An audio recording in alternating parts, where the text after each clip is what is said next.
সর্দার, আমরা তো নদীর কিনারে এসে গেছি। যাও পানিতে নেমে দেখো পানি ঠান্ডা না গরম, নয়তো তো আমরা এই গরমে মরেই যাব। ঠিক আছে সর্দার, যাইতাছি। ইয়া, আরে বাপরে, এত বড় শার্ক! পালাও! এখন তো নদীর পানিতেও আমরা নামতে পারবো না, মনে হয় এই গরমে আমাদের মরতে হবে। সর্দার, আমি নদীর কিনারে বড় একটি মানুষ দেখে এসেছি। আরে কি বলছো, চলো দেখি। এই যে দেখেন সর্দার, কত বড় মানুষ! আরে এ তো আমাদের জন্য বিপজ্জনক হতে পারে, যাও একে জানে মেরে ফেলো। দাঁড়াও, আরে সর্দার, এ আমাদের সাহায্য করতে পারে। এসব মানুষের কাছে গরম থেকে বাঁচার জন্য অনেক উপায় আছে। এই বড় মানুষ এদিকে দেখো, এই বড় মানুষ এদিকে দেখো। আরে তোমরা কারা? এসব বাদ দাও, আমাদের একটু সাহায্য করো। আরে কি রকম সাহায্য? আমাদের অনেক গরম লাগতেছে, আমাদের গরম দূর করার ব্যবস্থা করে দাও। ঠিক আছে দাঁড়াও, আমি তোমাদের জন্য ব্যবস্থা করতেছি।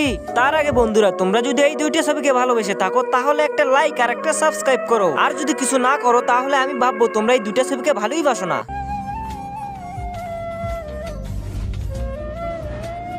এই যে দেখো, তোমাদের জন্য ফ্যান নিয়ে এসেছি। সর্দার, এখন মনে হয় আমাদের গরম দূর হয়ে যাবে। হ্যাঁ ঠিক বলেছিস। এবার খাও ঠান্ডা ঠান্ডা বাতাস। বাঁচাও! আরে বাপ, এরা তো দেখে সবাই উড়ে চলে গেল।